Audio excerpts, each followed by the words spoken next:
নবায়নযোগ্য জ্বালানির বড় পরিকল্পনা 2030 সালের মধ্যে 10,000 মেগাওয়াট সৌর বিদ্যুৎ উৎপাদনের টার্গেট, সহজ হবে বেসরকারি বিনিয়োগ। খালেদা জিয়ার মরণোত্তর স্বাধীনতা পুরস্কার গ্রহণ করলেন জাইমা রহমান। জাতীয় নেতাদের স্মরণে রাখার আহ্বান প্রধানমন্ত্রীর। জ্বালানির ভোগান্তি চলছেই, কমছে না হামের দাপট, সাথে নিউমোনিয়ার লক্ষণও। রোগীর চাপে হাসপাতালে হিমশিম অবস্থা।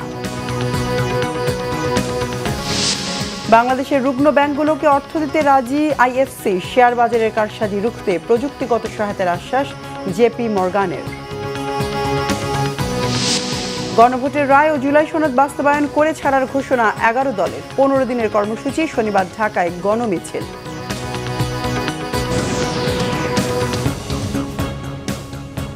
দেখছিলেন ক্রাউন সিমেন্ট সংবাদ শিরোনাম।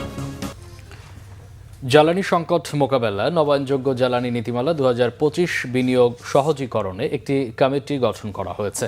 মন্ত্রিপরিষদ বৈঠকে এই কমিটি গঠনের সিদ্ধান্ত হয়েছে। রাতে প্রধানমন্ত্রী তারেক রহমানের সভাপতিত্বে মন্ত্রিপরিষদের বৈঠক অনুষ্ঠিত হয়। সভায় গৃহীত সিদ্ধান্তের বিষয়ে ব্রিফিং করেন মন্ত্রিপরিষদ সচিব নাসিমুল গনি।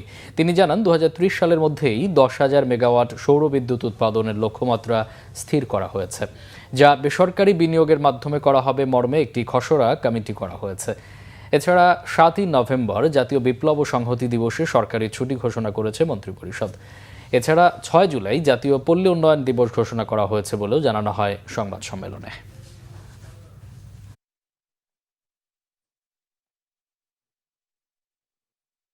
জাতীয় পল্লী উন্নয়ন দিবস ঘোষণা করা হয়েছে একটা, সেটা হচ্ছে আগামী 6 জুলাই থেকে প্রতি বছর এটা আন্তর্জাতিকভাবে করা হয়েছে যে জাতীয় পল্লী উন্নয়ন দিবস।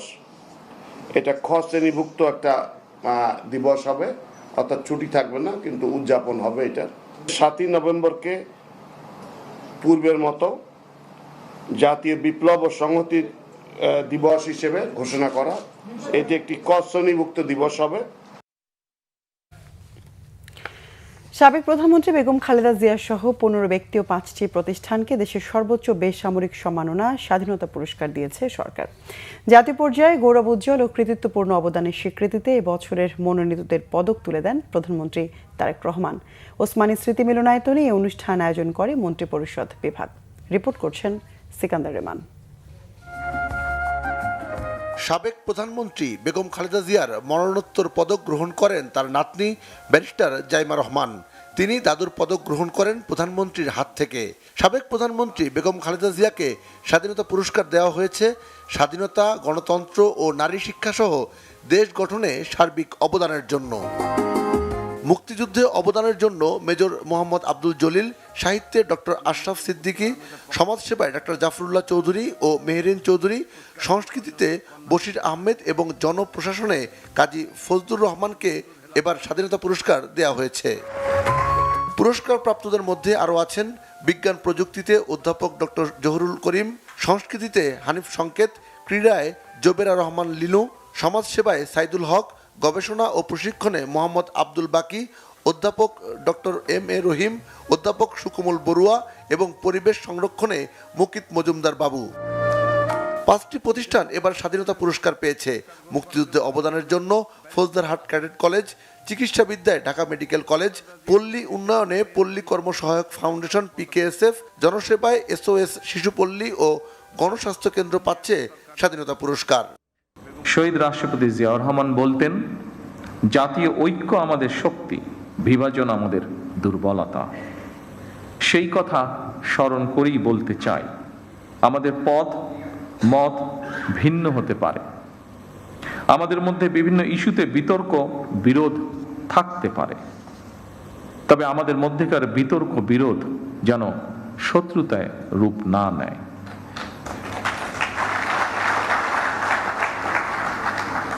দেশের স্বার্থে অবশ্যই সে ব্যাপারে আমাদের সবাইকে অত্যন্ত সতর্ক থাকা জরুরি, কারণ বাংলাদেশের স্বার্থ বিরোধী চক্র এখনো সুযোগের অপেক্ষায় রয়েছে।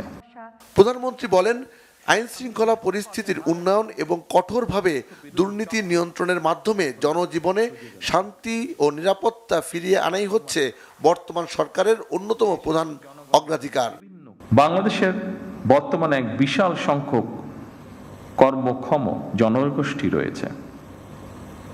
কর্মক্ষম এই জনগোষ্ঠীর জন্য কর্মসংস্থান তৈরির এই মুহূর্তে হচ্ছে বড় চ্যালেঞ্জ।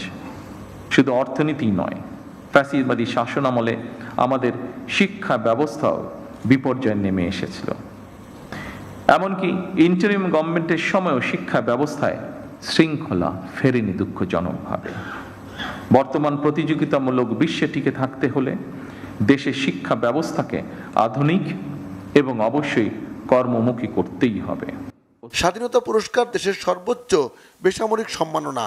26শে মার্চ স্বাধীনতা দিবস উপলক্ষে সরকার 1977 সাল থেকে প্রতি বছর এ পুরস্কার দিয়ে আসছে। সিকান্দার রেমান, বাংলা ভিশন, ঢাকা।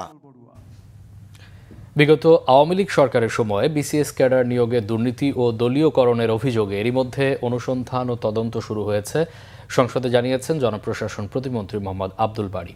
অধিবেশনে বার কাউন্সিলের নির্বাচন স্থগিতের নোটিশ নিয়ে আইনমন্ত্রীর বক্তব্য দাবি করেন আক্তার হোসেন। জবাবে আইনমন্ত্রী এম আসাদুজ্জামান জানান, আইনজীবী সমিতিগুলোর দাবিতে সংশ্লিষ্ট কর্তৃপক্ষই এই নির্বাচন স্থগিত করেছে। এতে আইন মন্ত্রণালয়ের কোনো হাত নেই। আহমেদ সরোয়ারের রিপোর্ট। ডেপুটি স্পিকার ব্যারিস্টার কায়সার কামালের সভাপতিত্বে বৃহস্পতিবার জাতীয় সংসদের অধিবেশন শুরু হয়। প্রশ্নোত্তর পর্বে সংসদ সদস্য শামসুর রহমান শিমুল বিশ্বাস বিগত আওয়ামী লীগ সরকারের সময় বিসিএস ক্যাডার নিয়োগে দুর্নীতি ও দলীয়করণের অভিযোগ নিয়ে একটি লিখিত প্রশ্ন করেন। এর লিখিত জবাবে জনপ্রশাসন মন্ত্রী জানান, গত 16 বছর বিসিএস প্রশাসন ক্যাডারের 12 জন কর্মকর্তাকে বাধ্যতামূলক অবসর দেওয়া হয়েছে, 9 জনকে চাকরি থেকে বরখাস্ত করা হয়েছে এবং 564 জন কর্মকর্তাকে ওএসডি করা হয়েছে। তিনি আরও বলেন, বিসিএস নিয়োগে দুর্নীতি ও দলীয়করণের অভিযোগ গুরুত্ব সহকারে তদন্ত করছে দুদক সহ সংশ্লিষ্ট আইন প্রয়োগকারী সংস্থাগুলো। সংসদ অধিবেশন চলমান আছে। এরপর মনোযোগ আকর্ষণের নোটিশের কার্যক্রম শেষে বিরোধী দলের সদস্য আক্তার হোসেন বার কাউন্সিলের নির্বাচন স্থগিতের বিষয়ে স্পিকারের মনোযোগ আকর্ষণ করেন। এ বিষয়ে আইনমন্ত্রী বা জ্বালানি মন্ত্রীর বক্তব্য জানতে চান তিনি। আটক কমিটি থেকে একটা গণতান্ত্রিক যাত্রায় উত্তরণের জন্য একটা নির্বাচনের সময়সীমা ঘোষণা করা হয়েছিল যে 19শে মেতে নির্বাচনটা অনুষ্ঠিত হবে, কিন্তু গতকাল মধ্যরাতে হঠাৎ করেই সেই নির্বাচনটা স্থগিত ঘোষণা করা হলো। প্রশ্ন হলো, মাননীয় সদস্য, আপনার মূল বক্তব্যটা বুঝতে পেরেছি। এটা কার্য বিবরণীতে আনার জন্য ভালো হবে, রেকর্ড থাকবে। আপনি দয়া করে একটা নোটিশ প্রদান করুন।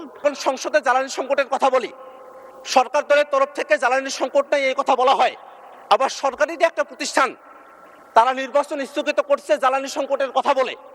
এই জায়গাটাতে একটা সিদ্ধান্ত আসা প্রয়োজন।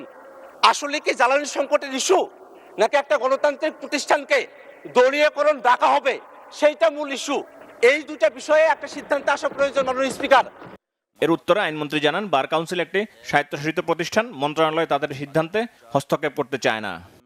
একটা কবিতায় পড়েছিলাম, তুমি সব বুঝো মানি, যতটুকু বুঝো না ততটুকুই আমি। উনি সব বুঝেন এটা যেমন মানি, কিন্তু যতটুকু ওনার প্রয়োজন ততটুকু উনি আনেন, এর বাইরের টুকু আনেন না। অবশ্যই সংসদের অবশ্যই নির্বাচনে যাওয়ার জন্যই এই 8 সপ্তাহ বা 7 সপ্তাহ 8 সপ্তাহ সরকার দায়িত্ব গ্রহণের পরে, গত 18 মাসে যখন নির্বাচন হয়নি, আমরা দায়িত্ব গ্রহণ করার পরেই বার কাউন্সিলের নির্বাচন উদ্যোগ গ্রহণ করেছি। এবং সেই ব্যাপারে বার কাউন্সিল একটি স্বায়ত্তশাসিত প্রতিষ্ঠান, আপনি জানেন। উনি যে জিনিসটা বলেননি সেটা হলো ঢাকা বার সহ বেশ কয়েকটি বার অ্যাসোসিয়েশন থেকে বার কাউন্সিলের কাছে অনুরোধ এসেছে যে তাদের ওখানে এখন নির্বাচন চলছে, তাদের নির্বাচন প্রক্রিয়া সমুন্নত রাখার জন্য, নির্বাচনটা পিছানোর জন্য বলেছেন। আমরাও চাই, ওনার মতোই চাই, বার কাউন্সিল স্বাধীনভাবে সিদ্ধান্ত নিয়ে তারা এই ব্যবস্থা গ্রহণ করবেন। এরপর টাইম ম্যাগাজিনে 100 প্রভাবশালীর তালিকায় সংসদ নেতা তারেক রহমানের নাম আসায় সংসদের পক্ষ থেকে ধন্যবাদ জানিয়ে চিফ হুইপ একটি কবিতা পড়ে শোনান। তিনি এলেন, বললেন খুবই কম কথা, সময়ের কপালে লিখে দিলেন একটি উজ্জ্বল উচ্চারণ, বললেন উই হ্যাভ এ প্ল্যান। তার দৃঢ়তা ছিল পাহাড়ের মতো, কিন্তু হৃদয় শিশির ভেজা ঘাসের মতো। বিশ্বের বড় বড় দরজায় তিনি কড়া নাড়েননি, নিজের আলোয় দাঁড়িয়েছিলেন, দরজাগুলো নিজেই খুলে গেছে। এখন দূর দেশেও আকাশেও আমাদের পতাকার রং দেখা যায়, বিদেশি বাতাসেও শোনা যায় এই মাটির নাম। পরে রাষ্ট্রপতির ভাষণের উপর ধন্যবাদ পর্ব স্থগিত জানিয়ে রবিবার পর্যন্ত সংসদের অধিবেশন মুলতবি করেন ডেপুটি স্পিকার। 2026 তারিখ রোজ রবিবার। আহমেদ সরওয়ার, বাংলা ভিশন, ঢাকা। গণতন্ত্র ছাড়া বাংলাদেশের মুক্তি বা সমৃদ্ধি সম্ভব নয় বলেছেন জাতীয় সংসদের স্পিকার অবসরপ্রাপ্ত মেজর হাফিজউদ্দিন আহমেদ বীর বিক্রম। বরিশাল নগরীর সার্কিট হাউসে সাংবাদিকদের প্রশ্নের জবাবে স্পিকার আরও বলেন, গণতান্ত্রিক ব্যবস্থা আরও দৃঢ়ভাবে প্রতিষ্ঠিত করে দেশের অর্থনৈতিক অগ্রগতি অর্জন করা সম্ভব। নিরপেক্ষ নির্বাচনের মাধ্যমে যে সংসদ গঠিত হয়েছে সেই সংসদ বাংলাদেশকে সামনের দিকে এগিয়ে নিয়ে যেতে সক্ষম হবে বলেও আশা তার। এ সময় বরিশালে কাটানো সময়গুলোর স্মৃতিচারণ করেন স্পিকার হাফিজউদ্দিন আহমেদ।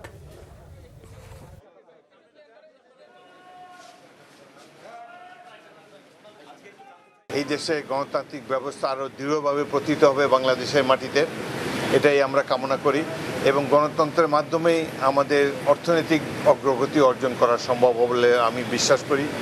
বর্তমানে একটি অত্যন্ত সুন্দর নিরপেক্ষ নির্বাচনের মাধ্যমে একটি সংসদ গঠিত হয়েছে, সংসদের সবেমাত্র কাজ শুরু। এই সংসদ আশা করি বাংলাদেশকে সমৃদ্ধির পথে এগিয়ে নিয়ে যেতে সক্ষম হবে। জ্বালানি তেলের জন্য রাজধানীর ফিলিং স্টেশনগুলোতে মোটরসাইকেল ও প্রাইভেট কারের দীর্ঘ লাইন আজও। ঘন্টার পর ঘন্টা অপেক্ষা ও ভোগান্তির পর মিলছে কাঙ্ক্ষিত জ্বালানি। তেল নিতে এসে কর্মঘণ্টা নষ্ট হওয়ায় অনেকের আয় রোজগারও কমে গেছে। আর ফিলিং স্টেশনের পক্ষ থেকে বলা হচ্ছে, ডিপো থেকে তারা পাচ্ছেন না চাহিদা মাফিক তেল। ফুয়েল পাস ছাড়া আর অকটেন দেওয়া হবে না বলেও জানিয়ে দেওয়া হচ্ছে। শওকত সাদিকের প্রতিবেদনে বিস্তারিত। তীব্র গরম, দীর্ঘ লাইনে মোটরসাইকেল রেখে কোথাও যাওয়ার সুযোগ নেই। সামনের মোটরসাইকেলটা একটু অগ্রসর হলে নিজেরটাও ঠেলে ঠেলে সামনে এগোচ্ছেন।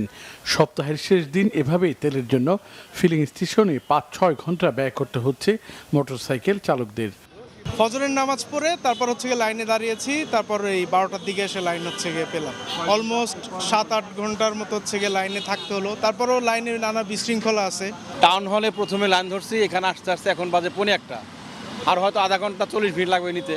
তাহলে এই যে সময় চলে গেল এবং রোদ্রে কষ্টে সকালে নাস্তা করে নেই।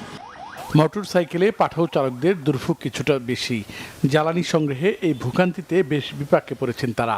তেল নিতে এত সময় ব্যয় হওয়ায় কমে গেছে রোজগার। এখনো মনে করেন যে একটা টিপ মারতে পারিনি, তাহলে এখন বুঝতেই পারতেছেন কি অবস্থা হবে। আমরা তো পাঠাও, তাহলে আমাদের যদি 7.5 ঘন্টা সময় লাগে, দিন তো পার হয়ে গেছে। তাহলে আমরা যদি সারাদিনে একবার তেল নিই, তাহলে আমাদের তো কাজের সময় থাকে না। রাজধানীর বেশিরভাগ ফিলিং স্টেশনে অনলাইন রেজিস্ট্রেশনের মাধ্যমে তেল বিক্রি চালু হয়েছে। এই পদ্ধতিতে 1000 টাকার তেল কেনার সুযোগ থাকলেও অনলাইনে দেখা দিয়েছে সার্ভার জটিলতা। এখন ফুয়েল পাস ছাড়া দিবে না, তো দেখা যায় অধিকাংশ মানুষের এখন ফুয়েল কার্ড হয় না এখনো। আবার বিশেষ ফুয়েল কার্ডের ক্ষেত্রে জটিলতা হচ্ছে ঢাকা মেট্রোর বাইরে অন্য কোনো বিভাগের গাড়ি রেজিস্ট্রেশন করা যাচ্ছে না। মোটরসাইকেল চালকদের চেয়ে বেশি ভোগান্তির শিকার হন প্রাইভেট কার চালকরা। কেউ কেউ মধ্যরাত থেকে এই লাইনে দাঁড়ান গাড়ি নিয়ে। গতকালকে আমরা ছিলাম প্রায় শিয়া মসজিদের ওইখানে সিরিয়াল মোহাম্মদপুর, ওখান থেকে সিরিয়াল কাটতে কাটতে সারা রাত্রে আমরা ওইখানে এসে আপনার এই মাথায় এসে বসেছি রাস্তার। তারপর ওইখান থেকে শুনি যে সকালে তেল নাই, খাওয়া দাওয়া তো করতে পারি না, গাড়ি সিরিয়াল তো যাবো কিভাবে। তেল বিক্রি স্বাভাবিক রাখতে হিমশিম খেতে হচ্ছে ফিলিং স্টেশনের লোকদেরকে। তারা বলছেন সব নিয়ম মেনে তেল দিয়ে যাচ্ছেন, তবে আগের চেয়ে সরবরাহ কমে যাওয়ায় ক্রেতাদের চাহিদা অনুযায়ী তারা তেল দিতে পারছেন না। তেল আগে থেকে অনেক কম দেয়, ঠিক আছে, তো ওই অনুযায়ী আমরা তেল দিচ্ছি। বিনা অনুযায়ী প্রাইভেট গাড়িগুলা 2000 টাকা তেল দিচ্ছি সিসি বুঝা। এদিকে পাম্পগুলোতে বিশৃঙ্খলা ও অপ্রীতিকর ঘটনা রোধে মোতায়েন রয়েছে আইনশৃঙ্খলা বাহিনীর সদস্য। ফুয়েল পাস ছাড়া শুক্রবার থেকে তেল দেয়া হবে না, এমন ঘোষণাও দেয়া হয়েছে পাম্প থেকে। শওকত সাদিক, বাংলা ভিশন, ঢাকা। এদিকে চট্টগ্রাম বন্দরে প্রায় 33,000 টন ডিজেল নিয়ে আসা এমটি ট্রম দামিনী ট্যাঙ্কার থেকে শুরু হয়েছে জ্বালানি খালাস। সকালে চট্টগ্রাম বন্দরের বহির্নোঙর থেকে 6 নম্বর ডলফিন জেটিতে আনা হয় ট্যাঙ্কারটি। এর আগে ট্যাঙ্কার থেকে কিছু ডিজেল ছোট ট্যাঙ্কারে খালাস করা হয়, বাকি জ্বালানি খালাস হবে জেটিতে। গেল মঙ্গলবার রাতে প্রায় 33,000 টন ডিজেল নিয়ে এমটি ট্রম দামিনী চট্টগ্রাম বন্দরের বহির্নোঙরে পৌঁছায়। একই সময় প্রায় 34,000 টন ডিজেল নিয়ে আসে এমটি লুসিয়া সল্লসিস। এসব ডিজেল সরবরাহ করেছে ইউনিপ্যাক সিঙ্গাপুর প্রাইভেট লিমিটেড ও সিঙ্গাপুর ভিত্তিক ভিটাল এশিয়া। এছাড়া অ্যাঙ্গোলা থেকে এলএনজি নিয়ে 18 এপ্রিল আসবে লবিটো নামের একটি ট্যাঙ্কার। রাজধানীর হাসপাতালগুলোতে বাড়ছে হাম আক্রান্ত শিশুর সংখ্যা। হাম আক্রান্ত শিশুদের অনেকে আবার আক্রান্ত হচ্ছে নিউমোনিয়াতেও। চিকিৎসকরা বলছেন হাম রুবেলা টিকাদান ব্যাহত হওয়াতেই দেখা দিয়েছে হামের এই প্রাদুর্ভাব। নাবিল জাহাঙ্গীরের রিপোর্ট। 9 মাসের তায়েবা 12 দিন আগে হাম আক্রান্ত হয়ে ময়মনসিংহের একটি হাসপাতালে ভর্তি হয়েছিল, পরে দেখা দেয় নিউমোনিয়া। এখন সে রাজধানীর শিশু হাসপাতালের বিশেষ হাম ওয়ার্ডে ভর্তি। তায়েবার মতো হাম আক্রান্ত 68টি শিশু এই হাসপাতালে চিকিৎসাধীন, যার মধ্যে 12টি শিশুর অবস্থা গুরুতর। রাজধানী ছাড়াও ময়মনসিংহ ও ব্রাহ্মণবাড়িয়া সহ দেশের বিভিন্ন প্রান্তের হাসপাতাল থেকে হাম আক্রান্ত শিশুদের চিকিৎসার জন্য আনা হয়েছে এখানে। 10 দিন আগে হামের সমস্যা দেখা দিছে, তা 3 দিন আমরা মুন্সিগঞ্জ হাসপাতাল ট্রিটমেন্ট করছি। ভর্তি হওয়ার পরে তো 8 দিন ধরে ট্রিটমেন্ট চলতেছে। মানে হাম ভালো, সবকিছু ভালো, কিন্তু আর মানে উন্নত হইতেছে না, যে ঠান্ডাটা অনেক বেশি। আমরা আসছি দামরাই থেকে, আমার বাচ্চার আজকে 5-6 দিন ধরে হামের সমস্যা, হাম নিয়ে উপসর্গ নিয়ে আমরা এখানে আসছিলাম। প্রথমে ছিলাম ঢাকা মেডিকেলে, ওইখানে হাম হয়েছে, তারপরে এখানে ট্রান্সফার করছে। তো গত মাসে 29 তারিখ আসছি, 29 তারিখ থেকে এই ট্রিটমেন্ট চলতেছে। চিকিৎসকরা বলছেন গত সরকারের সময় টিকা কার্যক্রম ব্যাহত হওয়ায় দেশব্যাপী হামের এই হঠাৎ প্রাদুর্ভাব। হাম কিন্তু স্বাভাবিক রোগ না, এর যে কমপ্লিকেশন ভেরি সিভিয়ার, বিশেষ করে সিভিয়ার নিউমোনিয়া, ডায়রিয়া, এনকেফালাইটিস, খিচুনি হয় এবং আরও ছোটোখাটো অনেক ইনফেকশন হয়। ইন্টারিম গভর্নমেন্টের সময় কিন্তু অনেক সেন্টারে টিকা ক্রাইসিস ছিল, এই টিকাও পায়নি, তারা দেয়নি। এতে করে আমাদের যে 95% যে প্রোটেকশনটা ছিল হামের, যাতে করে মাঝে মাঝে দুই একটা মানে বাচ্চা যদি ভ্যাকসিন নাও নিয়ে থাকে তারা ন্যাচারালি প্রোটেক্টেড ছিল, এটাকে হার্ড ইমিউনিটি বলা হয়। কিন্তু এই হার্ড ইমিউনিটির এই সিস্টেমটা কিন্তু নষ্ট হয়ে গেছিল। চলমান হাম রুবেলা টিকা কার্যক্রম সফলভাবে সম্পন্ন হলে এবং শিশুদের দেহে হাম প্রতিরোধ ক্ষমতা তৈরি হলে হামের প্রাদুর্ভাব নিয়ন্ত্রণ সম্ভব হবে প্রত্যাশা চিকিৎসকদের। নাবিল জাহাঙ্গীর, বাংলা ভিশন, ঢাকা। সারা দেশে হামের প্রকোপ কমছেই না, স্বাস্থ্য অধিদপ্তর জানিয়েছে সারা দেশে হাম উপসর্গে 8 জনের মৃত্যু হয়েছে। শুধু সিলেট ও রাজশাহীতেই হামের উপসর্গ নিয়ে চিকিৎসাধীন 3 শিশুর মৃত্যু হয়েছে। সিলেট ওসমানী মেডিকেলের আইসিইউতে হামে আক্রান্ত হয়ে চিকিৎসাধীন আরও 2 শিশু মারা গেছে। জানুয়ারি থেকে এখন পর্যন্ত এই বিভাগে হামে মারা গেছে মোট 5 জন। 24 ঘন্টায় বিভাগের বিভিন্ন হাসপাতালে নতুন করে 52 জন হামের উপসর্গ নিয়ে ভর্তি হয়েছে। এর মধ্যে সর্বোচ্চ 20 জন মৌলভীবাজার জেলা সদর হাসপাতালে ও 17 জন সিলেট শহীদ শামসুদ্দিন আহমদ মেডিকেলে চিকিৎসাধীন। এদিকে রাজশাহী মেডিকেলে চিকিৎসাধীন অবস্থায় মারা গেছে আরেকটি শিশু। নতুন ভর্তি হয়েছে 11 জন। বর্তমানে হাসপাতালে শিশু ওয়ার্ডে চিকিৎসাধীন 145 শিশু। এ পর্যন্ত হাম আক্রান্ত হয়ে 51 জনের মৃত্যু হয়েছে রাজশাহী মেডিকেলেই। এদিকে ময়মনসিংহ মেডিকেল কলেজ হাসপাতালে নতুন করে হাম আক্রান্ত 33 শিশুকে ভর্তি করা হয়েছে। সুস্থ হয়ে বাড়ি ফিরেছে 31 রোগী। হাসপাতালে বর্তমানে মোট 88 শিশু চিকিৎসাধীন। এ পর্যন্ত হাসপাতালটিতে মোট 515 শিশুর শরীরে হাম শনাক্ত হয়েছে। চিকিৎসাধীন অবস্থায় মারা গেছে আরও 13 শিশু। এদিকে 24 ঘন্টায় চট্টগ্রাম জেলায় নতুন করে হাম শনাক্ত হয়েছে 20 শিশুর। উপসর্গ নিয়ে আরও 89টি শিশু ভর্তি হয়েছে। মূলধন সংকটে ভোগা রুগ্ন ব্যাংকগুলোকে অর্থ দিতে রাজি হয়েছে ইন্টারন্যাশনাল ফাইন্যান্সিয়াল কর্পোরেশন আইএফসি। সেই সাথে সরকারি, বেসরকারি ও আর্থিক খাতগুলোকে অর্থ সহায়তা দিতেও রাজি হয়েছে। বাংলাদেশের শেয়ার বাজারের কারসাজি রুখতে পরামর্শ ও প্রযুক্তিগত সহায়তা দেবে আর্থিক লেনদেন প্রক্রিয়াকরণ প্রতিষ্ঠান জেপি মর্গানো। আইএমএফের বসন্তকালীন সভার 3য় দিন শেষে এসব তথ্য জানিয়েছেন অর্থ পরিকল্পনা মন্ত্রী আমির খসরু মাহমুদ চৌধুরী। যুক্তরাষ্ট্রের ওয়াশিংটন ডিসি থেকে আরও জানাচ্ছেন মহিবুল্লাহ মহিব। বিশ্বব্যাংক ও আইএমএফ এর বসন্ত সভার 3য় দিনে বাংলাদেশের জন্য বড় সুখবর বয়ে আনল বাংলাদেশের প্রতিনিধি দল। এদিন আন্তর্জাতিক ফাইন্যান্সিয়াল কর্পোরেশন, বিশ্বব্যাংকের ভাইস প্রেসিডেন্ট ও জেপি মর্গান সহ বেশ কয়েকটি বৈঠক করে প্রতিনিধি দল। বৈঠকে আমেরিকা ইরান যুদ্ধের প্রভাব বাংলাদেশের উপর কমাতে অর্থনৈতিক বেশ কিছু আশ্বাস পেয়েছে বাংলাদেশ। মূলধন খরায় ভোগা ব্যাংক, সরকারি প্রকল্প, বেসরকারি সংস্থা ও অর্থনৈতিক সেক্টরগুলোকে মূলধন দেওয়ার আশ্বাস দিয়েছে আইএফসি। এছাড়া প্রবাসীদের দক্ষ হিসেবে গড়ে তোলা, দেশে কর্মসংস্থান তৈরিতে বিশ্বের বিভিন্ন সংস্থার সহায়তা দেবে এমন আশ্বাস দিয়েছে প্রতিনিধি দলের সদস্যরা। দিন শেষে 3য় দিনের অর্জন নিয়ে কথা বলেন অর্থ ও পরিকল্পনা মন্ত্রী। জানান, আইএফসি বড় ধরনের ঋণ সহায়তা দেবে। ঋণে করা সরকারি বিভিন্ন প্রকল্প মুক্ত করতে পাশে থাকবে আইএফসি। মাধ্যমে যে একটা লিকুইডিটি ওরা এখানে ব্যাংকে ঢুকাবে, এটা আবার আপনার প্রাইভেট সেক্টর ব্যক্তি খাতের কাছে এই লোনগুলো যাবে। এখন এই যে বাংলাদেশে একটা তারল্যের সংকট সৃষ্টি হচ্ছে, এটার একটা বড় সমাধান এই আইএফসির এই উদ্যোগের মাধ্যমে একটা অনেকটা সমস্যার সমাধান হবে বলে আমরা আশা করি। অর্থনীতির অন্যতম মানদণ্ড শেয়ার বাজারে সাধারণ বিনিয়োগকারীদের নিরাপত্তা নিশ্চিত করতে কাজ করবে জেপি মর্গান। পরামর্শের পাশাপাশি প্রযুক্তিগত সহায়তা পাওয়া যাবে বলে জানিয়েছে খোদ অর্থমন্ত্রী। বিএনপির মেইন উদ্দেশ্য হচ্ছে জব ক্রিয়েশন, কর্মসংস্থান। সবকিছু কর্মসংস্থানকে মাথায় রেখে সব প্রোগ্রামগুলো কর্মসংস্থান ছাড়া কোনো প্রোগ্রাম আমরা নিতে যাব না। আমরা যেই বিনিয়োগগুলো হবে এখানে রিটার্ন অফ ইনভেস্টমেন্ট থাকতে হবে, ভ্যালিউ ফর মানি থাকতে হবে, জব ক্রিয়েশন থাকতে হবে, এনভায়রনমেন্টাল কনসিডারেশন থাকতে হবে। গদবাঁধা নিয়মে দেশের অর্থনীতি আর পরিচালিত হবে না বলেও জানান মন্ত্রী। অন্তর্বর্তী সরকারের সময়ে অনুষ্ঠিত 2টি বসন্তকালীন বৈঠকে বিশ্বব্যাংক এবং আইএমএফ জানিয়ে দিয়েছিল গণতান্ত্রিক সরকার ছাড়া কোনো ধরনের অর্থ ছাড় করবে না তারা।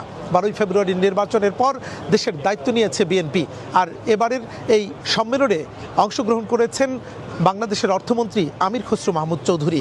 এবং বিশ্বব্যাংক এবং আইএমএফের কর্মকর্তাদের সাথে বৈঠকে তারা জানিয়েছে যে বাংলাদেশের সকল উন্নয়ন কর্মকাণ্ডে পাশে থাকবেন তারা।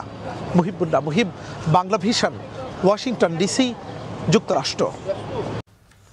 গণভোটের রায় বাস্তবায়নের দাবিতে আন্দোলনের দ্বিতীয় ধাপের কর্মসূচি ঘোষণা করেছে 11 দলীয় জোট। 18 এপ্রিল থেকে 2রা মে পর্যন্ত টানা 15 দিনের এই কর্মসূচি ঘোষণা করেন জামাত ইসলামীর সেক্রেটারি জেনারেল মিয়া গোলাম পরোয়ার। তিনি জানান, 18 এপ্রিল রাজধানী ঢাকায় গণমিছিল অনুষ্ঠিত হবে। রাজধানীর মগবাজারের আলফালা মিলনায়তনে সংবাদ সম্মেলনে এই কর্মসূচি ঘোষণা করা হয়। ঘোষিত কর্মসূচি অনুযায়ী 25 এপ্রিল দেশের সব বিভাগীয় শহরে গণমিছিল অনুষ্ঠিত হবে, আর 2রা মে প্রতিটি জেলায় 11 দলীয় জোটের উদ্যোগে গণমিছিল হবে। এছাড়া মাঝের দিনগুলোতে বিভাগীয় শহর ও গুরুত্বপূর্ণ জেলায় গণভোটের রায় বাস্তবায়নের দাবিতে সেমিনার ও লিফলেট বিতরণ করা হবে। সংবাদ সম্মেলনে মিয়া গোলাম পরোয়ার অভিযোগ করেন, জনগণের প্রত্যাশা অনুযায়ী গণরায় বাস্তবায়ন করা হয়নি, বরং সরকার বিপরীতমুখী অবস্থান নিয়েছে। তিনি বলেন, জ্বালানি খাতে সরকারের বক্তব্য ও বাস্তবতার মধ্যে কোনো মিল নেই। একই সঙ্গে দেশের হাম পরিস্থিতিকে উদ্বেগজনক উল্লেখ করে জানান, লক্ষাধিক রোগী বিভিন্ন হাসপাতালে চিকিৎসাধীন। তিনি বলেন, প্রশাসনে দলীয়করণের মাধ্যমে ফ্যাসিবাদী কায়দায় দেশ পরিচালনা করা হচ্ছে। জুলাই সনদের পূর্ণ বাস্তবায়নের মাধ্যমে আইনের শাসন প্রতিষ্ঠার আহ্বানও জানান তিনি। জুলাই জাতীয় সনদে যে জাতীয় ঐক্যের পরিবেশ তৈরি হয়েছিল, তার ভিত্তিতে গণভোটের যে জাতীয় এবং গণরায় আমরা দেখতে পাচ্ছি বেদনার সাথে, সেই গণরায় কিন্তু এখন ক্ষমতায় অধিষ্ঠিত বর্তমান সরকার বাস্তবায়ন করছে না, বরং তার থেকে সোজা একেবারে ইউটার্ন করে নানান অজুহাত তুলে ভিন্ন ব্যাখ্যা দিচ্ছেন। সালাতু ওয়াসসালামু আলা সাইয়্যিদ। টেলিভিশন শিল্প রক্ষায় চ্যানেলগুলোকে ডিজিটালাইজেশন করার পাশাপাশি পে চ্যানেল করার তাগিদ দিয়েছেন অ্যাটকো মহাসচিব 21শে টেলিভিশনের চেয়ারম্যান আব্দুস সালাম। সচিবালয়ে টেলিভিশন মালিকদের সংগঠন ATCO, cable operator association of Bangladesh COAB নেতারা তথ্য সম্প্রচার সচিব মাহবুবা ফারজানার সাথে বৈঠক করেন। এ সময় টেলিভিশন শিল্পের বিরাজমান নানা সমস্যা ও সম্ভাবনা নিয়ে আলোচনা করেন অ্যাটকো নেতারা। পরে অ্যাটকো মহাসচিব আব্দুস সালাম জানান, অনেক বেশি টেলিভিশন থাকায় চ্যানেলগুলো অসুবিধার মধ্য দিয়ে যাচ্ছে। বর্তমান বিজ্ঞাপন দিয়ে চলা কঠিন হয়ে পড়েছে, তাই পে চ্যানেল করার উপর জোর দেন। নেতারা বলেন, মুক্তিযুদ্ধের পাশাপাশি জুলাই গণ অভ্যুত্থানের বিষয়টি অন্তর্ভুক্ত করে জাতীয় সম্প্রচার নীতিমালার খসড়া প্রস্তুত হয়েছে। অংশীজনদের সাথে আলোচনার পর চূড়ান্ত হবে তা। কোয়াব সভাপতি সাইফুল হোসেন সোহেল বলেন, টেলিভিশন চ্যানেলগুলোকে ডিজিটালাইজেশন না হওয়ায় সরকার বিপুল পরিমাণ রাজস্ব হারাচ্ছে।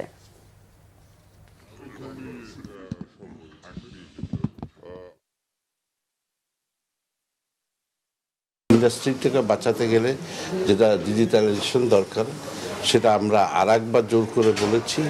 কারণ ডিজিটালাইজেশন না হলে, পে চ্যানেল না হলে কিন্তু ইন্ডাস্ট্রি বাঁচবে না। সেটা খুবই গুরুত্বপূর্ণ। সে বিষয়ে আমরা আজকে আবারও তাগিদ দিয়েছি। ডিজিটাইজেশন বাস্তবায়ন হলে কাস্টমার অনেক বেশি সুবিধা পাবে, সে তার পছন্দ অনুযায়ী চ্যানেল দেখতে পাবে এবং আমাদের দেশীয় যে বেসরকারি চ্যানেলগুলো আছে সেগুলো টিআরপি যে একটা ব্যাপার আছে সেগুলো অটোমেটিক্যালি হয়ে যাবে, আমাদের কন্টেন্টের মানও বাড়বে এবং গ্রাউন্ড থেকে একটি রেভিনিউ জেনারেট হবে যেটা টেলিভিশন সেক্টর, টেলিভিশন ওনার যারা আছে তারাও পাবে এবং সরকার বিপুল পরিমাণ রাজস্ব পাবে যেটা এখন পাচ্ছেন না। প্রায় ৪৪ দিনের রক্তক্ষয়ী যুদ্ধ শেষে ইসরায়েল ও লেবানন 10 দিনের যুদ্ধবিরতিতে রাজি হয়েছে বলে দাবি করেছেন মার্কিন প্রেসিডেন্ট ডোনাল্ড ট্রাম্প। লেবাননের প্রেসিডেন্টের সাথে জোসেফ আউন ও ইসরায়েলের প্রধানমন্ত্রী নেতানিয়াহুর সাথে আলোচনার পর নিজের মালিকানাধীন সামাজিক যোগাযোগ মাধ্যম ট্রুথ সোশ্যালে এই ঘোষণা দেন প্রেসিডেন্ট ট্রাম্প। এদিকে ইরান চুক্তিতে রাজি না হলে আবারও হামলা চালাবে যুক্তরাষ্ট্র। এই হুঁশিয়ারির পাশাপাশি যতদিন দরকার নৌ অবরোধ অব্যাহত রাখার হুমকিও দিয়েছেন দেশটির প্রতিরক্ষামন্ত্রী পিট হেগসেথ। যুক্তরাষ্ট্র ইরান দ্বিতীয় দফার আলোচনা নিয়ে ইরানের শীর্ষ নেতাদের সাথে বৈঠক করেছেন পাকিস্তানের সেনাপ্রধান আসিম মুনির। যুদ্ধবন্ধে কার্যকর পদক্ষেপ নিতে মধ্যপ্রাচ্য সফরে আছেন দেশটির প্রধানমন্ত্রী শাহবাজ শরীফ। শহীদ আরাফাতের ডেস্ক রিপোর্ট। সেনারা প্রস্তুত আছে, চুক্তি না হলেই ইরানের মাটিতে আবারও হামলা হবে। মার্কিন প্রতিরক্ষা মন্ত্রী পিট হেগসেথের এই হুঁশিয়ারি মধ্যপ্রাচ্যে আবারও যুদ্ধের অশনি সংকেত দিচ্ছে। এমনকি হুমকি দিয়ে বলেছেন যুক্তরাষ্ট্রের যতদিন প্রয়োজন ইরানের বন্দরগুলোতে নৌ অবরোধ অব্যাহত রাখবে। আমাদের প্রেসিডেন্টের নির্দেশ এবং একটিমাত্র বোতামের চাপে আমাদের সেনারা যে কোনো সময় ঝাঁপিয়ে পড়তে তৈরি আছে। ইরান সরকারকে বিচক্ষণতার সাথে সঠিক পথ বেছে নিতে হবে। আর ইরান যদি ভুল পথ বেছে নেয় এবং চুক্তিতে না আসে তবে যুদ্ধ আবার শুরু করার মতো যুক্তরাষ্ট্রের পর্যাপ্ত শক্তি আছে। আমরা ইরানের উপর নজর রাখছি। ইরানও পাল্টা জানিয়েছে নৌ অবরোধ তুলে না দিলে হরমুজ প্রণালী খুলে দেবে না ইরান। যদিও হরমুজ প্রণালী দিয়ে বৃহস্পতিবারও পার হয়েছে ইরান ও তার মিত্র দেশের জাহাজ। বিশ্লেষকরা বলছেন যুদ্ধের দ্বিতীয় ধাপে ভিন্ন কৌশলে এগোচ্ছে ইরান। কি সেই কৌশল? মিত্রদের জাহাজ চলাচলের সুযোগ থাকলেও নেই যুক্তরাষ্ট্র ও ইসরায়েলের জাহাজ চলাচলের অনুমোদন। বিশ্লেষকরা বলছেন যুক্তরাষ্ট্র নিজেদের আধিপত্য বিস্তারে নৌ অবরোধের খেলা খেলছে। মূলত হরমুজ প্রণালী পুরোপুরি ইরানের নিয়ন্ত্রণে আছে, তাই ওই পথে ইরান, জাপান, চীনের জাহাজ চলাচল করছে খুব সহজে। আর যুক্তরাষ্ট্রকে চাপে রাখতে নৌ অবরোধ তুলে নেওয়ার শর্ত জুড়ে দিয়েছে তেহরান। কেননা যুদ্ধের মাঠে ইরানের সবচেয়ে বড় হাতিয়ার এখন হরমুজ প্রণালী। চীন ওই পথ খুলে দেওয়ার আহ্বান জানালেও ইরান আপাতত তার গতিতেই চলছে। এমন স্থবির পরিস্থিতিতে হরমুজ প্রণালী বন্ধ থাকায় এশিয়ার মতোই চরম জ্বালানি সংকটে পড়তে যাচ্ছে ইউরোপও। তাদের হাতে আছে আর 6 সপ্তাহের জেট ফুয়েল, আর এরপরই বন্ধ হয়ে যেতে পারে বিমান চলাচল। এমন সতর্কবার্তা জানিয়েছেন আন্তর্জাতিক জ্বালানি সংস্থার প্রধান ফাতি বিরল। আর এমনটা হলে কার্যত অচল হয়ে পড়বে গোটা বিশ্ব। ভয়াবহ এই পরিস্থিতি এড়াতে যুক্তরাষ্ট্র ও ইরানকে স্থায়ী যুদ্ধবিরতিতে রাজি করাতে ব্যাপক দৌড়ঝাঁপ শুরু করেছেন পাকিস্তানের প্রধানমন্ত্রী শাহবাজ শরীফ ও সেনাপ্রধান আসিম মুনির। ইরান, সৌদি আরব, কাতার ও তুরস্ক সহ মধ্যপ্রাচ্যের দেশে দেশে ছুটে বেড়াচ্ছেন এই দুই নেতা। দফায় দফায় করছেন বৈঠক। এরই মধ্যে ইরানের পররাষ্ট্রমন্ত্রী আব্বাস আরাকচি, পার্লামেন্ট স্পিকার বাগের গালিবাফের মতো শীর্ষ নেতাদের সাথে বৈঠক করেছেন পাকিস্তানের সেনাপ্রধান। দেশটির প্রধানমন্ত্রী শাহবাজ শরীফ বৈঠক করেছেন কাতার ও সৌদি আরবের শীর্ষ নেতাদের সাথে।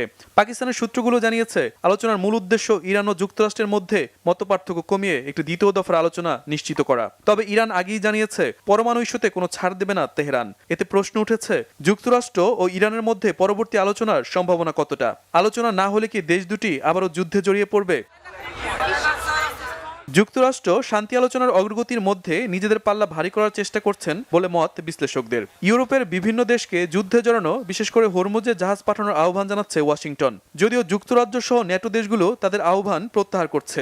যুক্তরাজ্য জানিয়েছে টেনে হেসড়েও যুক্তরাষ্ট্র তাদের এ যুদ্ধে যুক্ত করতে পারবে না। এদিকে 10 দিনের যুদ্ধবিরতিতে গেছে ইসরায়েল ও লেবানন, জানিয়েছেন মার্কিন প্রেসিডেন্ট ডোনাল্ড ট্রাম্প। ইসরায়েল ও লেবাননের প্রেসিডেন্টের সাথে বৈঠকের পর এই সিদ্ধান্তের কথা জানান প্রেসিডেন্ট ট্রাম্প। আর ইরানের পার্লামেন্ট স্পিকার মোহাম্মদ বাগের গালিবাফ সাফ জানিয়ে দিয়েছেন লেবাননের যুদ্ধবিরতি ইরানের যুদ্ধবিরতির মতোই গুরুত্বপূর্ণ। ইরান যুদ্ধ শুরুর পর এ পর্যন্ত 2000 লেবানিজকে হত্যা করেছে ইসরায়েলি বাহিনী। ভিটে মাটি হারিয়ে আশ্রয়হীন হয়ে পড়েছেন 12 লাখের বেশি লেবানিজ নাগরিক। Shahid Arafat, Bangla vision, news desk. চলতি বছরের হজ ফ্লাইট শুরু হচ্ছে কাল রাত থেকে। রাত 11:35 হজরত শাহজালাল আন্তর্জাতিক বিমানবন্দরের হজ ফ্লাইটের আনুষ্ঠানিক উদ্বোধন করবেন প্রধানমন্ত্রী তারেক রহমান। রাত 20 মিনিটে 419 জন হজযাত্রী নিয়ে হজরত শাহজালাল আন্তর্জাতিক বিমানবন্দর থেকে সৌদি আরবের জেদ্দার কিং আব্দুল আজিজ আন্তর্জাতিক বিমানবন্দরের উদ্দেশ্যে ছেড়ে যাবে। এদিন মোট 14টি ফ্লাইট রয়েছে। এর মধ্যে 6টি বিমান বাংলাদেশ এয়ারলাইন্সের, 3টি সৌদি আরবের সৌদিয়া এয়ারলাইন্সের। 2026 সালে বাংলাদেশ থেকে 78,500 জন হজযাত্রী পবিত্র হজ পালন করবেন। এর মধ্যে সরকারি ব্যবস্থাপনায় 4,565 জন এবং হজ এজেন্সির মাধ্যমে 73,935 জন হজ পালনের জন্য যাবেন। চাঁদ দেখা সাপেক্ষে 26 মে 2026 পবিত্র হজ অনুষ্ঠিত হবে। হজের আনুষ্ঠানিকতা শেষে 30 মে থেকে ফিরতি ফ্লাইট শুরু হবে এবং তা 1 জুলাই শেষ হবে। যে দেশে গণতন্ত্রের জন্য দীর্ঘ 17 বছর লড়াই হয়েছে, সেখানে কেন সংস্কৃতির চর্চা করা যাবে না, এমন প্রশ্ন করেছেন বিএনপির সিনিয়র যুগ্ম মহাসচিব ও প্রধানমন্ত্রীর রাজনৈতিক উপদেষ্টা অ্যাডভোকেট রুহুল কবির রিজভী। বলেন, কেন মাজারের পীরকে হত্যা করা হবে? এসব করলে গণতন্ত্রের জায়গা থাকবে না বলে মত তার। বৃহস্পতিবার সন্ধ্যায় রাজধানীর সেগুনবাগিচায় শিল্পকলা একাডেমির নাট্যশালায় পহেলা বৈশাখ উপলক্ষে সাংস্কৃতিক এক অনুষ্ঠানে প্রধান অতিথির বক্তব্যে অ্যাডভোকেট রুহুল কবির রিজভী এসব কথা বলেন। তিনি বলেন, দেশের সংস্কৃতি বিকশিত হচ্ছে না। ব্যাঙের ছাতার মতো গজিয়ে ওঠা ইংরেজি স্কুলগুলোতে শেখানোই হয় না বাংলা সাল ও মাসের নাম। গ্রামেও একই অবস্থা চালু হচ্ছে। এই ভুলের মধ্যে চলতে থাকলে বাংলার রীতিনীতি হারিয়ে যাবে। জাতীয়ভাবে সংস্কৃতি চর্চা চালুর পরামর্শ রুহুল কবির রিজভীর। বলেন, ধর্মের দোহাই দিয়ে সংস্কৃতিকে পিছিয়ে রাখা ঠিক হবে না। কেন মাজারের পীরকে হত্যা করা হচ্ছে? আজকে কেন বাউলদের উপর আঘাত করা হচ্ছে? এই আঘাত তো আমাদের সংস্কৃতির মর্মমূলে আঘাত। আমরা যে গণতন্ত্রের জন্য লড়াই করেছি 16-17 বছর, আমাদের সেই গণতন্ত্রকে একটা হিউম্যান ডেমোক্রেসি, একটা মানবতন্ত্রী ধর্মী গণতন্ত্রে প্রতিষ্ঠা করতে হলে আমরা যদি আমাদের নিজস্ব সক্রিয়তা এবং নিজস্ব সংস্কৃতির চর্চা আমরা যদি না করতে পারি, যে চর্চার মধ্যে আছে শুদ্ধ যেমন ঈশ্বর প্রেম, মানব মানবীর প্রেম, একটা শুদ্ধ আধ্যাত্মিকতার ভাবনা যে সাহিত্যের মধ্যে, আমাদের লোকজ সাহিত্যের মধ্যে যেটি রয়েছে, সেটা যদি আমরা অনুশীলন না করতে পারি, সেটা যদি অব্যাহত চর্চা না রাখতে পারি, তাহলে তো আমরা আমাদের ইতিহাস ভুলে যাব, আমরা আমাদের সংস্কৃতি ভুলে যাব, আমরা আমাদের সকল কিছু ভুলে যাব। 50% নারী জনগোষ্ঠী সহ পিছিয়ে পড়া প্রান্তিক মানুষকে পেছনে ফেলে দেশের উন্নয়ন সম্ভব নয়, জানিয়েছেন সমাজ কল্যাণ প্রতিমন্ত্রী ফারজানা শারমিন। দুপুরে রাজধানীর একটি হোটেলে সমষ্টি আয়োজিত এক সেমিনারে একথা বলেন তিনি। অনুষ্ঠানের শুরুতে জবাবদিহি নিশ্চিতে প্রান্তিক জনগোষ্ঠীর কণ্ঠস্বর জোরালো করার বিষয়ে বিভিন্ন নাগরিক সংগঠন ও গণমাধ্যমের ভূমিকা বিষয়ে জরিপ প্রতিবেদন উপস্থাপন করা হয়। এতে 15টি জেলার 84% প্রান্তিক মানুষ অধিকার ও ন্যায্যতার ভিত্তিতে গণমাধ্যমে প্রতিবেদন দেখতে চান। আলোচকরা বলেন, পিছিয়ে পড়া জনগোষ্ঠীর সমস্যা নিরসন চ্যারিটি হিসেবে না দেখে অধিকারের ভিত্তিতেই কাজ করতে হবে। শুধু সংগ্রামের গল্প নয়, প্রান্তিক মানুষের ঘুরে দাঁড়ানোর গল্পও প্রচার করতে হবে। আদিবাসী, নারী, হিজড়া ও দলিত সম্প্রদায় সহ দেশের পিছিয়ে পড়া মানুষের কষ্ট গণমাধ্যমে ন্যায্যতার ভিত্তিতে উপস্থাপনের আহ্বান জানান সমাজ কল্যাণ প্রতিমন্ত্রী।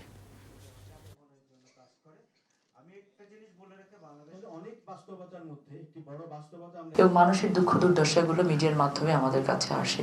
সো আমি চাইবো, আন্তরিকভাবেই চাইবো যে মিডিয়ার রোলটা যেন বিগত সময়ের মতো মিডিয়ার রোলটা না হয়। আমাদের ভালো মন্দ আপনারা তুলে ধরবেন এবং মানুষের কষ্টটাকে ন্যায্য উপায়ে তুলে আমাদের কাছে ধরবেন এবং আমাদের কাছ থেকে তাদের জন্য অবশ্যই বেনিফিটটা আপনারা আদায় করে নেবেন। ক্ষমতাচ্যুত আওয়ামী লীগের শাসনামলে শতাধিক গুম খুনের ঘটনায় অভিযুক্ত সাবেক সেনা কর্মকর্তা জিয়াউল হাসানের বিরুদ্ধে করা মামলায় তৃতীয় সাক্ষ্যের জেরা শেষ হয়েছে। পরবর্তী সাক্ষ্য গ্রহণের জন্য আগামী 22 এপ্রিল দিন ধার্য করেছেন ট্রাইব্যুনাল। আন্তর্জাতিক অপরাধ ট্রাইব্যুনাল 1-এর চেয়ারম্যান বিচারপতি মোহাম্মদ গোলাম মর্তুজা মজুমদারের নেতৃত্বে 3 সদস্যের ট্রাইব্যুনাল এই আদেশ দেন। সেই সাথে একই ট্রাইব্যুনালে ক্ষমতাচ্যুত প্রধানমন্ত্রী শেখ হাসিনার পুত্র সজীব ওয়াজেদ জয় ও সাবেক আইসিটি প্রতিমন্ত্রী জুনায়েদ আহমেদ পলকের বিরুদ্ধে 24 জুলাই আগস্টের গণ অভ্যুত্থান চলাকালে ইন্টারনেট বন্ধ করে হত্যা সহ মানবতাবিরোধী অপরাধের মামলায় চতুর্থ সাক্ষীর সাক্ষ্য গ্রহণের দিন ধার্য ছিল। অন্যদিকে আন্তর্জাতিক অপরাধ ট্রাইব্যুনাল 2-এ জুলাই আগস্টের গণ অভ্যুত্থানে সংঘটিত মানবতাবিরোধী অপরাধের মামলায় কার্যক্রম নিষিদ্ধ আওয়ামী লীগের সাধারণ সম্পাদক ওবায়দুল কাদের সহ দলটি ও এর অঙ্গ সংগঠনের শীর্ষ 7 নেতার বিরুদ্ধেও বিচার কার্যক্রম চলমান রয়েছে। সকালে এসব মামলার 8 আসামিকে ট্রাইব্যুনালে হাজির করা হয়। বিভিন্ন দেশের সংবাদকর্মীদের অংশগ্রহণে আগামী ৮ মে ও ৯ মে প্রথমবারের মতো অনুষ্ঠিত হতে যাচ্ছে বাংলাদেশ জার্নালিজম কনফারেন্স। রাজধানীর রেডিসন ব্লু হোটেলে 2 দিনব্যাপী আন্তর্জাতিক কনফারেন্স হবে। দ্য ডেইলি স্টার সেন্টারে আয়োজিত এক সংবাদ সম্মেলনে তথ্য জানায় আয়োজক প্রতিষ্ঠান media resources development initiative MRDI। কনফারেন্সের রেজিস্ট্রেশন প্রক্রিয়া শুরু হবে 17 এপ্রিল রাত 12টা 1 মিনিট থেকে, চলবে 25 এপ্রিল 2026 পর্যন্ত। MRDI এর নির্বাহী পরিচালক হাসিবুর রহমান জানান, সম্মেলনে দেশি বিদেশি সাংবাদিক, গণমাধ্যম বিশেষজ্ঞ, গবেষক ও নীতি নির্ধারকরা অংশ নেবেন। থাকবেন সংবাদ মাধ্যমের মালিক, সম্পাদক, সাংবাদিক ইউনিয়ন ও অ্যাসোসিয়েশনের নেতৃবৃন্দ, নাগরিক সমাজের প্রতিনিধি, বিশ্ববিদ্যালয়ের শিক্ষক, শিক্ষার্থী এবং উন্নয়ন সহযোগী সহ 5 শতাধিক অংশগ্রহণকারীও এতে থাকবে। নিজ দেশ মিয়ানমারে অধিকার ফিরিয়ে যাওয়ার দাবিতে কক্সবাজারের উখিয়া ক্যাম্পে বিক্ষোভ সমাবেশ ও মানববন্ধন করছে রোহিঙ্গারা। দুপুরে সমাবেশে রোহিঙ্গা নেতা ও আরাকান রোহিঙ্গা সালভেশন আর্মির প্রধান আবু আম্মার আতাউল্লাহ জুনুনির মুক্তির দাবিও জানান তারা। দেশে ফিরে যাওয়ার দাবিতে নিয়মিত কর্মসূচির অংশ হিসেবে কুতুপালং 14 নম্বর রোহিঙ্গা ক্যাম্পে মানববন্ধন ও পরে দোয়া মাহফিল অনুষ্ঠিত হয়।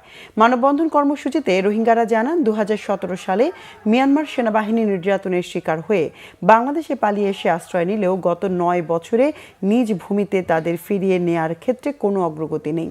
তারা জানান, আরাকান রাজ্যে নিজেদের অস্তিত্ব রক্ষায় দীর্ঘকাল ধরে সংগ্রাম করে আসছেন রোহিঙ্গারা, যেখানে একটি পক্ষের হয়ে নেতৃত্ব দিয়েছেন আরাকান রোহিঙ্গা সালভেশন আর্মির প্রধান আবু আম্মার আতাউল্লাহ জুনুনি। তাকে ছাড়া স্বদেশে ফেরার আন্দোলন ও সংগ্রাম চালিয়ে যাওয়া কঠিন। এই অবস্থায় তার মামলাটি আইনগত ও মানবিক উভয় দৃষ্টিকোণ থেকে পুনর্বিবেচনা করে মুক্তির দাবি জানানো হয় সমাবেশ থেকে।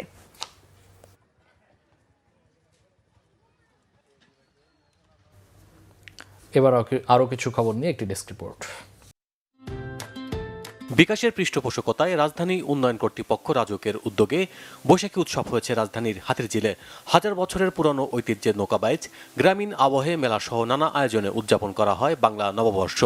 2 দিনব্যাপী উৎসবের উদ্বোধন করেন গৃহায়ন ও গণপূর্ত প্রতিমন্ত্রী আহমেদ সোহেল মঞ্জুর। উপস্থিত ছিলেন রাজউকের চেয়ারম্যান ইঞ্জিনিয়ার মোহাম্মদ রিয়াজুল ইসলাম। উৎসব শেষে নৌকাবাইজ বিজয়ী ও অংশগ্রহণকারীদের মাঝে পুরস্কার বিতরণ করেন অতিথিরা। বর্ণাঢ্য আয়োজনে উদযাপিত হয়েছে মজুর 20তম জন্মদিন। দিনটি উপলক্ষে রাজধানীর আকিজ হাউস সহ দেশব্যাপী বৈশাখী মেলা ও কনসার্টের আয়োজন করা হয়। 2 দশকের এই পথ চলা নিয়ে আকিজ ফুড অ্যান্ড বেভারেজ লিমিটেডের সিও সৈয়দ জহুরুল আলম বলেন, ভোক্তাদের ভালোবাসায় মজো খুব অল্প সময়ের মধ্যে দেশের 1 নম্বর বেভারেজ ব্র্যান্ড হিসেবে স্বীকৃতি অর্জন করেছে। যারা গত 20 বছর ধরে মজুর সঙ্গে আছেন, আগামীতে বাংলাদেশি এই ব্র্যান্ডকে এগিয়ে নিতে পাশে থাকবেন বলে আশাবাদ ব্যক্ত করেন তিনি। উপস্থিত ছিলেন senior brand manager Adnan Shafiq সহ ঊর্ধ্বতন কর্মকর্তারা। সার্ফ এক্সেলের নতুন প্রোডাক্ট সার্ফ এক্সেল এক্সপার্ট হোয়াইটের লঞ্চ উপলক্ষে রাজধানীর গুলশান 1-এ ইউনিমার্ট ও স্বপ্নে আয়োজন করা হয় এক বিশেষ কার্যক্রম। এতে অংশ নেন জাতীয় ফুটবল দলের অধিনায়ক এবং সার্ফ এক্সেলের brand ambassador Jamal Bhuiyan. Unimart ও স্বপ্ন 2 স্থানে জামাল ভুঁইয়ার উপস্থিতিকে ঘিরে তৈরি হয় উৎসবমুখর পরিবেশ। অনেকেই তার সাথে সরাসরি দেখা করার সুযোগ পান, কথা বলেন এবং স্মরণীয় মুহূর্তগুলো উপভোগ করেন। এই সময় দর্শনার্থীরা জামাল ভুঁইয়ার সাথে সেলফি তোলেন এবং জিতে নেন তার স্বাক্ষর করা জার্সি। উপস্থিত ছিলেন সার্ফ এক্সেল, ইউনিমার্ট ও স্বপ্নের ঊর্ধ্বতন কর্মকর্তারা। সাতক্ষীরার উন্নয়নকে জাতীয় অর্থনৈতিক প্রবৃদ্ধির সাথে যুক্ত করার আহ্বান জানিয়ে সংবাদ সম্মেলন হয়েছে রাজধানীর পান্থপথে।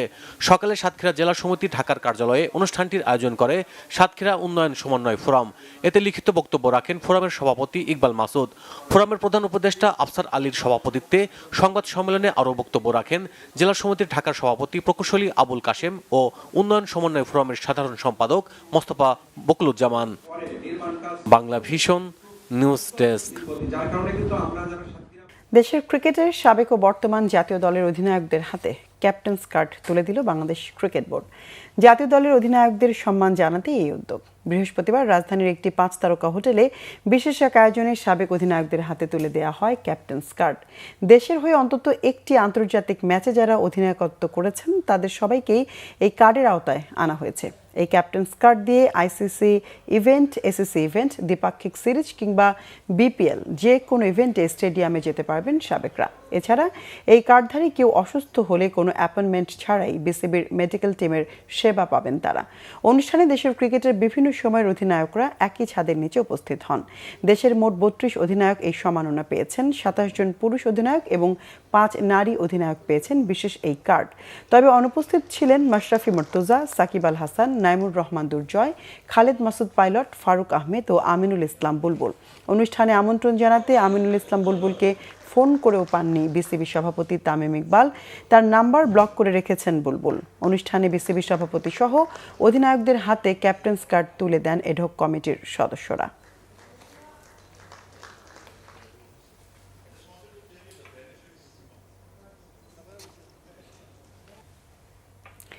কাল মাঠে গড়াচ্ছে Bangladesh New Zealand one day series. Mirpur স্টেডিয়ামে সকাল 11টায় শুরু হবে প্রথম ম্যাচটি।